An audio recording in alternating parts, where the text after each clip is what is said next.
Look at that. We even started on time. Hello, everybody. Kimberly and Rachel. And I guess I should do my quick disclosure, or not disclosures. Look at that. I'm thinking about TC work and talking about disclosures. The following is opinions, and our opinions are those of ourselves, not necessarily those of the people we may or may not work for and or represent. And all of these opinions should be treated just as that, as opinions. And if you have questions, feel free to reach out to one of us or your other favorite trusted realtor other than us, because we are your favorite and trusted realtors, and soon to be your very favorite and trusted TC. How was that? Yay! Hey, Miller. Hi, Miller. Hello, Rachel. And like you were saying, as we were talking in the green room, our conversation this week has been muted as not normal, which is weird because we talk often, and we didn't talk as often as we normally did this week. Because very minimal. Yes, which is weird. So now we should just catch up. So how's the family? I'm kidding. Don't do that. So we have today with us, we have Kimberly, who is a TC, otherwise known as a transaction coordinator. And we have talked a lot about transaction coordinators. I have had a transaction coordinator for 95% of my deals. I first discovered a transaction coordinator when I was working for another company besides Epic. I had 4 deals happen all at the same time. They all closed the same day. And I had no idea what to do. And I called a transaction coordinator and said, "Hi, help me. I'm going to die." Oh my gosh, Miller, I can't even imagine. I was the epitome of holy smokes. I was super stressed out. The TC said, "Give me everything you have." I sent everything over to her, and she saved my hindquarters. And from that point forward, I'm like, okay, I am going to have a TC. And Kimberly, I'll be interested to hear your input on this. There's a lot of different opinions on transaction coordinators. Myself, I believe in keeping aces in their places. Could I do it? I could. Am I the best at it? No. Can I sell you a house? Absolutely. Can I tell you all about the house? Without a doubt. Can I make things happen with it? You bet. However, when it comes to getting in California, I think our RPA now has 73 pages or 63 pages for our residential purchase agreement.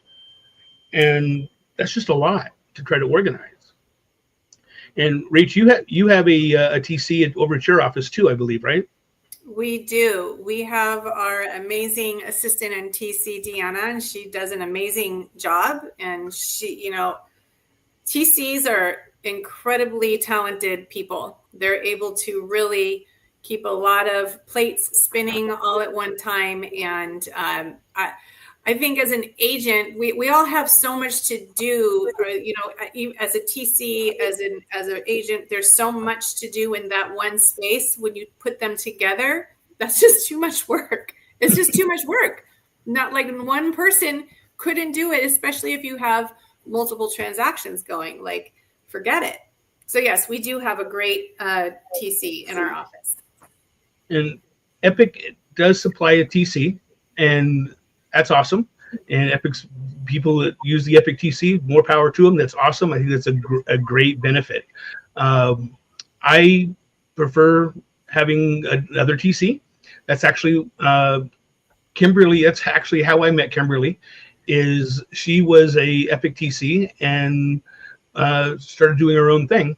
And she called me. I was at an event, and in her southern voice that you'll hear in a second, that she hasn't said much. "Hey, Scott," I'm not going to try to mimic your voice because I'll screw it up. Wait, can I do it? No, I'm not going to try. It's going to come out as something else. I was excited to hear that. Not happening. Wait, I was expecting to hear that. How's that? Is that okay? No. Wait, how's that? Hi, Scott. Guess what? I separated from myself. There, I'm not going to do that anymore. She called me and said, "Hey, I'm going to be doing my own thing," and I'm like, "Kimberly, we have 3 transactions. What does that mean to me?" She goes, "Nothing. I'm just giving you a heads up." I'm like, "Okay, good. Just making sure." is I proceeded to have a minor meltdown when she called me and said, "I was like, no, kill me, no." So, Kimberly, how long have you been? I guess a bunch of different questions. How long have you been at TC?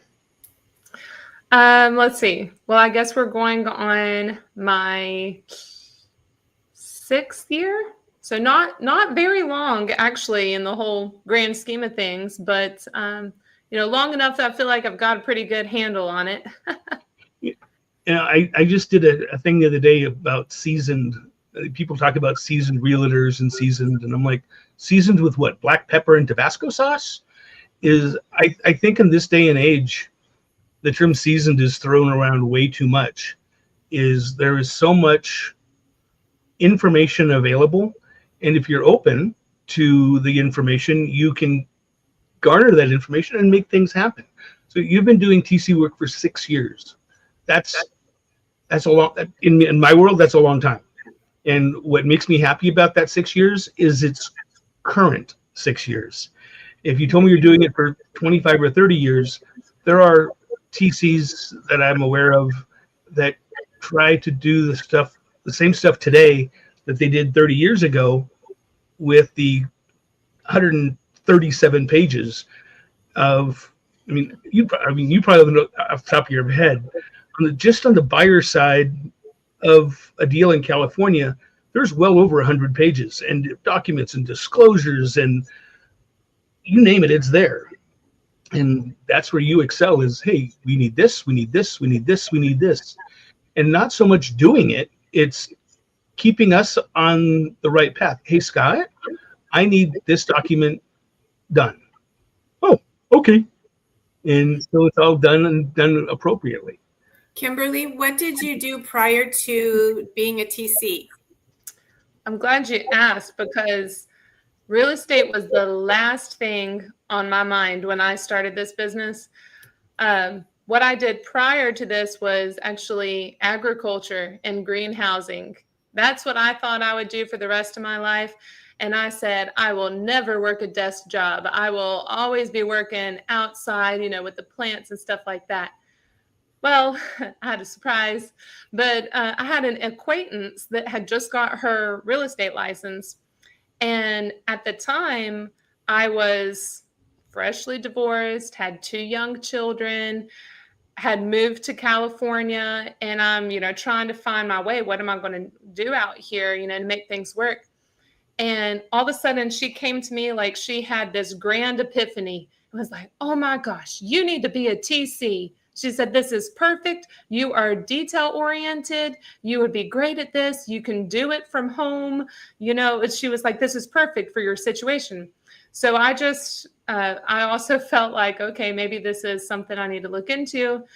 And I just started doing my own research. I went to California Association of Realtors and they have like a TC course that you can pay for and become like a certified TC, which basically that course just runs through all the documents and disclosures and gives you a very detailed overview of every single thing. And so that being my first exposure was like, whoa, like, I don't know if I can even take in all of these documents.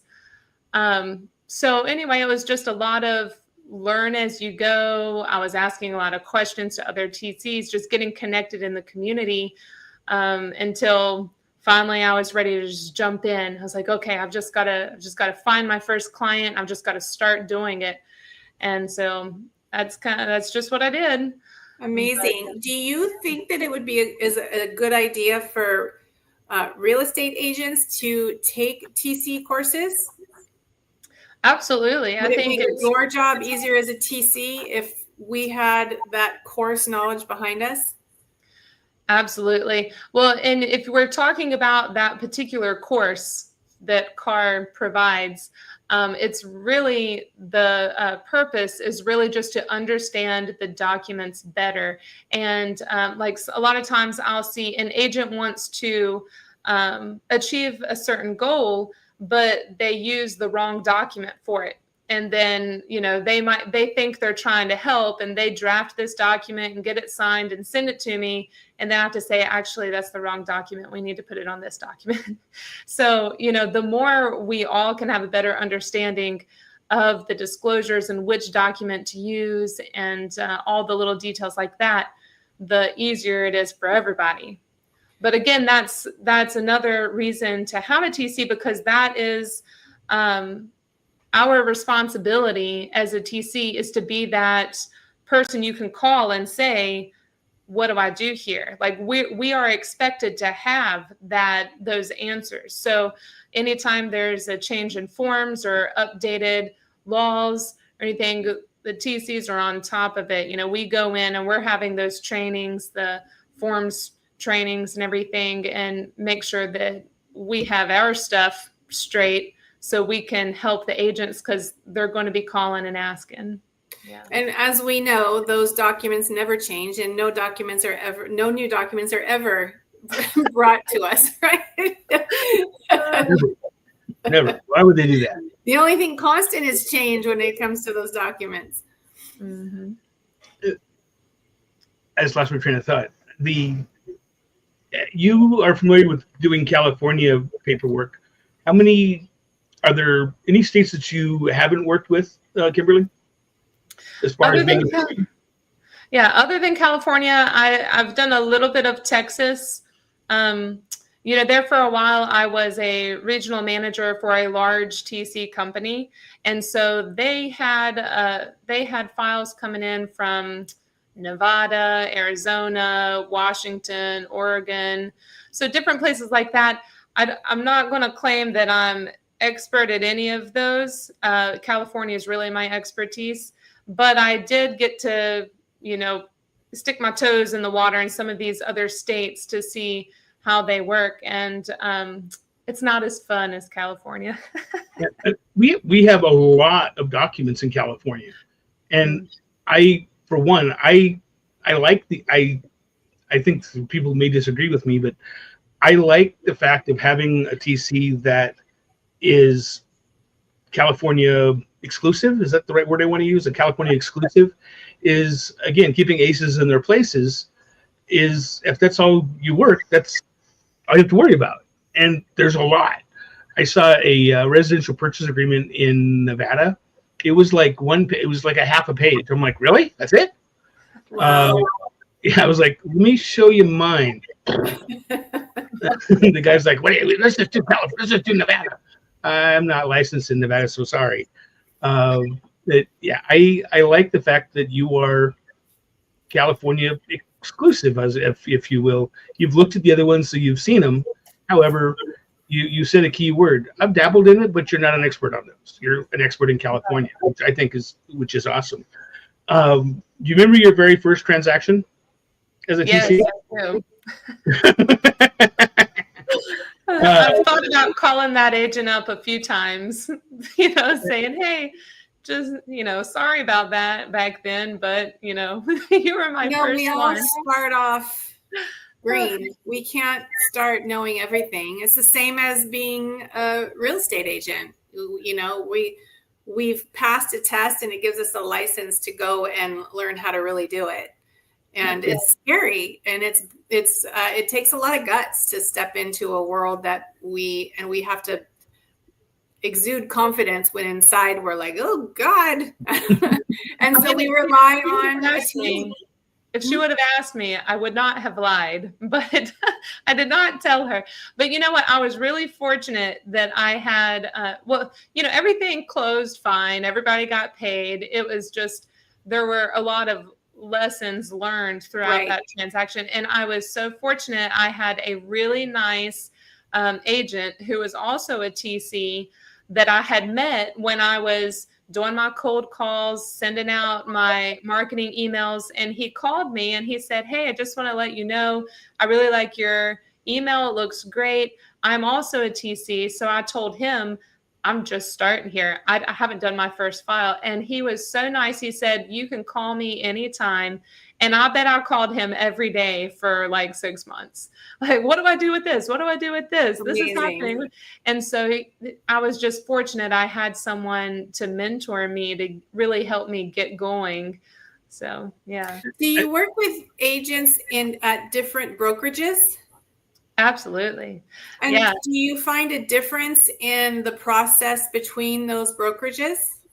Yes. Yeah. That's always a learning curve. So once you know what one brokerage expects, then you can get used to that. But when I'm picking up a new brokerage, it's always a learning curve. And I'm always asking a lot of questions like, straight off the bat, do you have broker specific documents that I need to have signed? Or, what do you expect in these types of transactions? And, or like some brokerages, want you to do their CDA in a particular type of way. Some brokerages do that all for you. So it's all very different. And you just have to learn the broker and what they expect and, try to have those expectations in their place. And it's smooth sailing after that, but it is a learning curve. Yeah. What's the biggest thing that agents do that drive you batty? That's a great question. I would have to say the one that gets me the most is when an agent will send me an email and say, hey, I have a transaction for you. And I'm like, great, send me the purchase contract. They send it to me. It's actually been in contract for maybe 2.5 weeks. They're set to close soon. And they were the listing agent. And I have to say, you can send me the listing documents as soon as it's signed. We can have all the disclosures done, ready to go. And, but when you drop it in my lap and, we're very close to closing and nothing's been done, then everybody's scrambling. So that's one thing. Like, why didn't you think of me earlier? So the message to agents, if anyone's listening or hears this later, is if you're using a TC, start the process with the TC right away, not necessarily when there's or like right when the contract and the agreements are signed. Yes. And basically when you go into escrow, right? Yeah, or when the listing agreement is signed. But I have some agents that are great and they even tell me, hey, I might have a contract coming up. Here's the buyer info. And like they really try to prepare me way ahead of time. But honestly, I can't really start anything until we have an executed contract. So it's just, if you've got a listing agreement, give it to me. And as soon as you get in escrow, give it to me. And along those lines, if you are handing something over to a TC and you're opening email, I need to have the contract, any contingency removals or addendums that might have come along with that. I need to have your client contact information. I need escrow information. I need the lender letter or lender contact information. Let's see, I've got to be missing one here. But the point is having everything at one time to hand it over and I have everything I need, then that sets the ball rolling nicely instead of just giving me a little bit and then I have to piece it all together. Then we're already kind of starting off slow. Something you said to me when we first met, Kimberly, is you really can't over communicate. Is give me everything, and I think your words were give me everything and I'll sort it out. Send me everything you have and let me go through it, but give me everything. So you don't have to go and say, do you have this? Do you have this? If I send you one big old cabal, here you go, Merry Christmas. You can say, oh, great, Scott, I'm going to kill you next time I see you. But you can then go through and say, okay, looks like we have this. And I can totally see how that would be, someone's 2 weeks into a transaction, how that could be just not really fun. Is because all of your timelines are now wonky, and being California isn't litigious at all, sarcasm flag waving, and we have timelines, 15 days, 17 days, 8 days, 4 days, and there are some TCs that simply don't get that. That drives me crazy. I don't have that problem with you, which I love. Uh, I had this really fun question for you, and it just went out of my head. Uh, what is the most avoidable mistake agents make? And I can almost answer this myself. What's the most avoidable mistake agents make that costs time? Oh, I know what the question was. I'm going to go back to it. Okay. I originally had squirrel. Oh God. I've had people say, the TC has nothing to. No, they have nothing to lose. And when they said that, I'm like, why would you say that? If I have a TC who's working on a project with me, that TC is spending his or her time and energy on that project. And if it goes south, you're taking a risk is because you've just spent all that time and energy working on a project that just went south. So it's a loss for you. It's a loss for the agent. But I've had people say, oh, there's no loss to the TC. And I disagree. And I'm sure you agree with my disagreement. Yeah. I've had people say the TC should charge if it dies. I'm like, oh, that would be no fun. Because a lot of times it's not any fault of the agent. Could be the other agent, but yeah. I think in general in real estate, there's always the risk of loss in every role that is in line with real estate. Right. So, a question I've always wanted to ask: if I'm going to use the term double ending it, and that means both the buyer and seller. Is that easier? Is that more easy from a TC point of view? Wow, that's hard to say. To be both the buyer and the seller. Yes and no. I will say yes, because you can be even more organized because you're in control of both sides. You are eliminating having to ask the other side to do this or do that and sorting things out that way. So since you're working both sides, usually you have, it goes smoother because you are in control of everything, but it's like double the work, So it's more of a workload, but usually it's less complicated. Controlled chaos? No chaos. No. Usually there's no chaos because if the chaos comes when you have more people in the, too many cooks in the kitchen, and this person might make a mistake or whatever, and you're having to sort that out or ask for this, or you didn't do this, we got to have that. But if only one person is controlling it, one person's controlling all of the documents and disclosures and sending to all the right people, then usually it lessens the chaos. That makes sense. Yeah. You seem to have a very calm, grounding energy, which I would think that is what's needed in your role as a TC. Have you encountered other TCs that are like a little bit more high level stress? Yeah, well, not personally, but my agents tell me. So, and it's funny that you say that because I feel like a lot of times I have agents, my personal agents have been with me for a long time. They call me when they're like, I just need to vent about this, or I need to just tell you about what's going on, and maybe we can talk it out and figure out what we need to do. Kind of like just another person to bounce everything off of that I can, because a lot of times agents are in that high stress, high emotion, you're dealing with the transaction in a totally different way. Whereas I'm just on the back end of things and I can kind of see things from a different angle. And a lot of times it really helps, I think, when the agents call me and we kind of talk about what, strategically what should be done.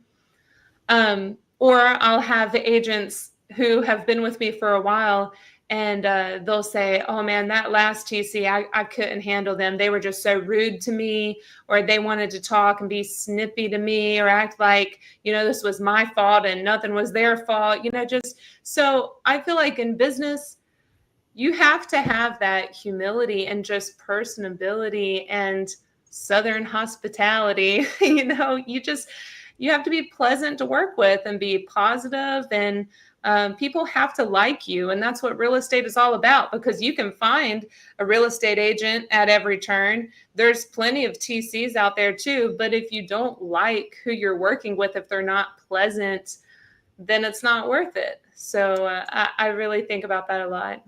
Have you had an agent in the 6 years that you've been a TC call you and say, this is my first transaction, I'm a new agent? And how do you help them through that?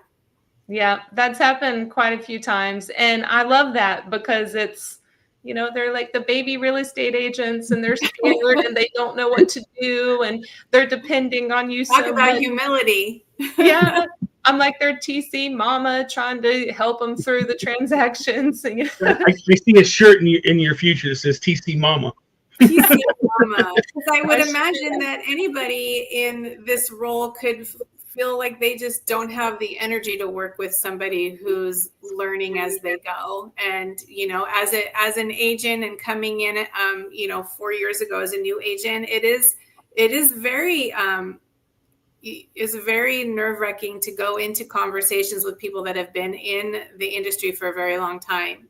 It's going to be obvious that we're new, but we still want to come in with a sense of confidence, and whether it's being a new TC or being a new agent or being new in the mortgage business, anything. So it's always nice to know that there's somebody on the receiving end that's willing to just really kind of come down to that teaching level and be kind.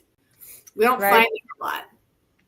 Right. Yeah. I mean, it might be a little more demanding on my end, because there's a lot more questions, maybe more mistakes. It might take more time, but it's more fun, and you build more of a relationship that way, and they respect you a lot more. They value your service a lot more, and most likely they're going to stay with you a lot longer. So yeah, I enjoy that. I have the last and final question, but Miller, do you have one more you want to push in there before we wrap? We're at 27 and a half minutes. I'm watching that timer going, Rachel's going to yell at me any minute now.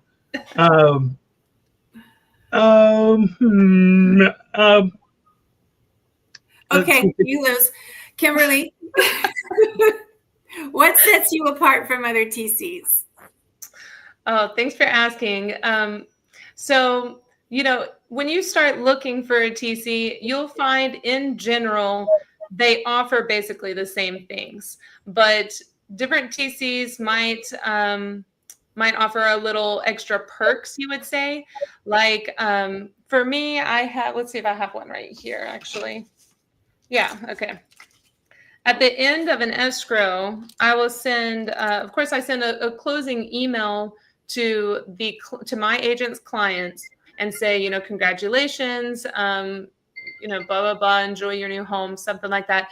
And then put my agent's review links there, just another push for the review links. But I can offer things like, like a little USB to send all their documents in, and a little just postcard, congratulations, just to have another little touch for my agent. And it's really on behalf of my agent. My goal is to get my agent remembered more with those personal touches, get them more reviews, because sometimes it does take a few reminders to, oh yeah, I need to write them a review. But what I'm most proud of, and that I hold my value in my service, is my hours. So I don't set regular business hours. And I would say I've only seen one other TC in the industry that promotes that. And when I saw that, I said, I was already doing it, but I wasn't really promoting it. But I thought that is such a value, because there are so many times when agents need something on the weekend or after 5. And if you shut your computer off, shut your phone off, then they might be sitting there in anxiety trying to get something done. And I don't like that. I want to be available for my agents as much as possible. So, I let everyone know, I set that up at the beginning, like, hey, feel free to call me, text me anytime. if I can get to you, I will do everything I can to do that. So I would say that's my biggest value. Very nice. That to me is one of the big things is there are TCs, like you just said, that are 9 to 5, Monday through Friday. Don't talk to me on the weekends. Banker's hours. Yeah, that's kind of. And as you know, is real estate happens all the time. Now, I'm not sure you'd want a phone call at midnight because nothing's going to happen at midnight. However, when I'll send an email at 11 o'clock at night, do I want a response? No, but at least I know it's been out there. And you were very good at responding, saying, "Hey, got your email last night. Let's do this, this, and this." Okay. So it's all about communication. That's all real estate is. It's all about communication. Kimberly, what is the best way for somebody to reach out to you and use your service? The easiest way would be through my website. It's easy to remember. It's just realtyktc.com. All of my contact info is there. You'll find my email, my phone number. You can actually send me listings and transactions straight through the website. So if you don't want to talk to me at all, just send it through the website and I'll get it. But yeah, realtyktc.com. Great. TCC.com. TCC. realtyktc.com. Got it. I was going, yeah. That's awesome. And Rach, and if people want to reach out to you, how are they going to do that? Smoke signals. That works. Or email rachel@gratishomes.com, and my website is rachelmoreno.gratishomes.com. And to reach me, you can. I also use smoke signals and carrier pigeons. I do that too. Or you can reach me at my phone number 760-264-3501 or sellingkern.com. The mothership's calling you home, so it's time to go. Yes, the mothership is definitely calling me home. Kimberly, thank you so much for spending. So nice to meet you, Kimberly. Yeah, you too. Thank you guys so much for having me on. Thank I you. appreciate. We'll send you the link to this so you can say, look at that, the guy over there making fun. We can make fun of him. He tried to talk like me. It didn't work. Very well, everybody. It's a pleasure. Rachel, you and I will talk again soon. Kimberly, you and I will talk. And I'm still working another project for you too. Awesome. Bye. Very good, kids. We'll talk soon. Take care, everybody. Bye. Till next time.